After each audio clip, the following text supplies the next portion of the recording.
Hola hermanos, bienvenidos a un nuevo programa de Teología de Viernes, acá en Tesalónica. Espero que estén muy bien, en gran bendición. Y bueno, como digo siempre, en estos programas que hacemos tratamos de compartir doctrinas teológicas, tratamos de compartir análisis de versículos, historias de la iglesia y también, por qué no, curiosidades que pueden ser útiles para nuestra vida espiritual. Bueno, el tema que nos acompaña hoy o que vamos a tratar, y lo voy a tratar de una manera sencilla y rápida para también generar esta curiosidad de querer saber más por su cuenta. Bueno, hoy vamos a hablar de una Biblia. Y la Biblia en especial es la Septuaginta, también como conocida en español, bueno, sí en español, como la Biblia 70, y este nombre viene porque al tener 72 libros, la redondearon en 70 para que sea fácil de recordar. Pero también es muy conocida por sus números en números romanos, que son la L y 2 letras X.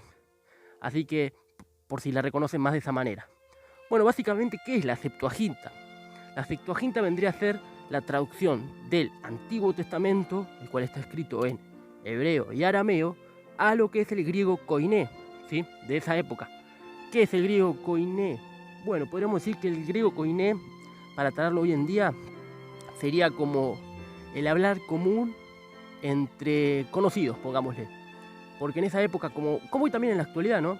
Uno tiene como unas palabras más formales para un tipo de público, ya sea, no sé, una entrevista de trabajo, una prédica, una exposición, utiliza ciertas palabras como más serias, si se quiere, mientras que entre amigos puede utilizar palabras más sencillas. Y el griego koiné es básicamente eso, es un griego más del vulgo y no es tanto un griego más formal.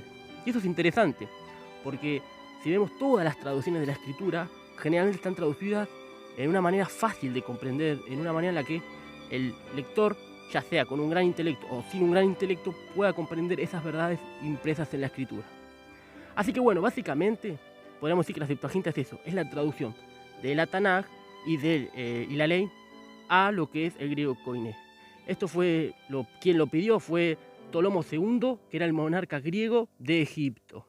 Ahora, el por qué, bueno, algunos sostienen que lo hizo debido a que estaba en ese momento la biblioteca de Alejandría y quería tratar de tener todos los volúmenes de todo lo conocido hasta ese momento y juntaba escritos de todos lados. Y bueno, entre esos escritos también estaba la Biblia.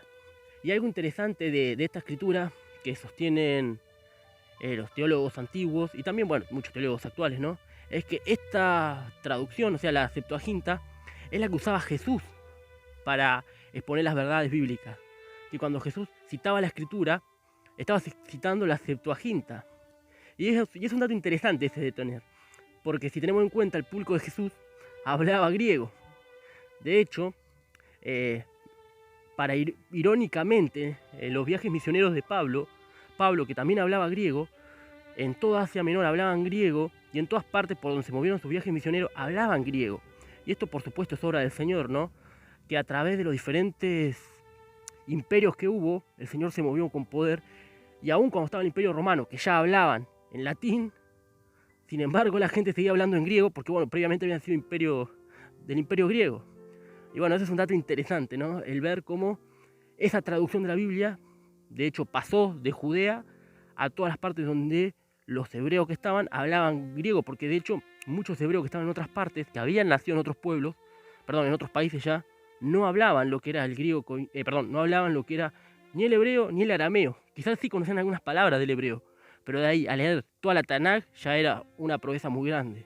Entonces leían de la Septuaginta. Y qué increíble, qué bendición eso, ¿no? El poder tener una traducción en tu idioma. De hecho, hasta el siglo I, los primeros cristianos también usaban la Septuaginta. Y de hecho, esto de la traducción es algo muy importante porque lo vemos en la Reforma Protestante, cuando Martín Lutero tradujo la escritura del latín al alemán. Algo que hoy nos parece hoy muy sencillo, o muy fácil, o muy común, pero en ese momento traducir la Biblia a ese idioma fue una herejía, fue considerada muerte directamente. Y gracias a eso, hoy todos tenemos la Biblia en nuestro idioma, o por supuesto en el idioma que hablamos, ¿no? Pero qué importante es eso, ¿no? Qué importantes son las traducciones. Pero bueno, también es cierto que la Septuaginta no estuvo lejos de controversias o polémicas. Entre ellas podemos encontrar, por ejemplo, que tiene los libros deuterocanónicos, creo que lo dije bien, que son los libros que la Iglesia Católica y la Iglesia Ortodoxa sostienen, pero que por supuesto la Iglesia Protestante no. Y no es por ir a la contra de ellos, sino sencillamente porque los originales de la Tanaj, esos libros no están. Entonces, para respetar el canon bíblico, solo tenemos, los 39 del Antiguo Testamento. Y también vale este dato que si Jesús citó versículos bíblicos a través de la Septuaginta, él nunca citó textos de los libros apócrifos. Entonces ese es otro dato importante a tener en cuenta. Otro dato que me olvidaba es en qué momento se empezó a escribir.